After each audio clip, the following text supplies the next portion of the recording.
অতি সংগোপনে আহি প্ৰতিজন অসমীয়াৰ হিয়াৰ আমতো হৈ কেতিয়া কলিজাত ঘৰ সাজিলে আমি একো গমেই নাপালোঁ। আপোনাৰ অবৰ্তমানত অসমৰ প্ৰতিটো চুকে কোণে এতিয়া মাথো আপোনাৰ এই গুঞ্জন সুৰৰ পাঞ্চৈ ডাঙলি বিলাই একেৰাহে এটাৰ পিছত এটাকৈ নৱ নৱ সৃষ্টিৰে মোহিত কৰি ৰাখিলে আপোনাৰ অনুৰাগী। প্ৰায় 40টা ভাষাত 40,000ৰো অধিক সুমধুৰ গীতেৰে বিশ্ব অভিলেখ সৃষ্টি কৰি অসমীয়াৰ কথাছবি জগতলৈ মিছন চাইনা কাঞ্চনজংঘা আদিৰ দৰে কথাছবিৰ জোৱাৰ আনি অসমীয়াৰ কৃষ্টি সংস্কৃতিক সমৃদ্ধ কৰি ৰাখিলে আপুনি। জীৱন বৰঠাকুৰ নামৰ ব্যক্তিজনৰ পৰা জুবিন গাৰ্গ নামৰ অনুষ্ঠানলৈ গতি কৰা আপোনাৰ এই যাত্ৰাপথত আপুনি নিজকে ডুবাই ৰাখিলে সৃষ্টিৰ সাগৰত। সাগৰ ভাল পোৱা আপুনি, সাগৰৰ ঢৌৰ লগত খেলিব খোজা আপুনি সাগৰতেই বিলীন হৈ গ'ল। অসমীয়া জাতিৰ এটি সাহস নোহোৱা হ'ল, কাকো খাতিৰ নকৰা এটি কণ্ঠ হেৰাই গ'ল।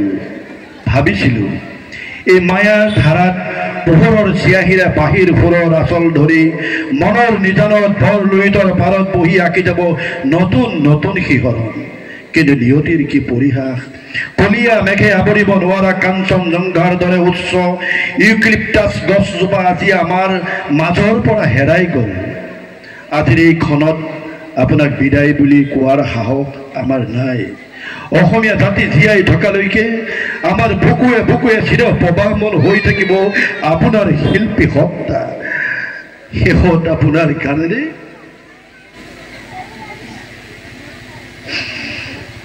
মৃত্যু যদি শিল্পী হয়, মৃত্যু কিদৰে সুলভ। সঁচাকৈ ৰহস্যৰে আপোনাৰ এই মৃত্যু আমাৰ বাবে, অসমীয়া জাতিৰ বাবে, অসমৰ বাবে কেতিয়াও সুলভ নহয়।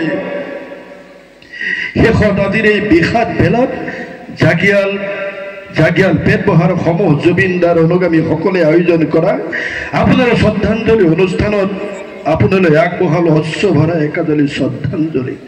নেদেখা ধনৰ মৰমত নেদেখা ঠাইত মাথো কুশলে থাকক আপুনি তাৰেই কামনাৰে। জয় জুবিন দা, জয় জুবিন দা, জয় জুবিন দা।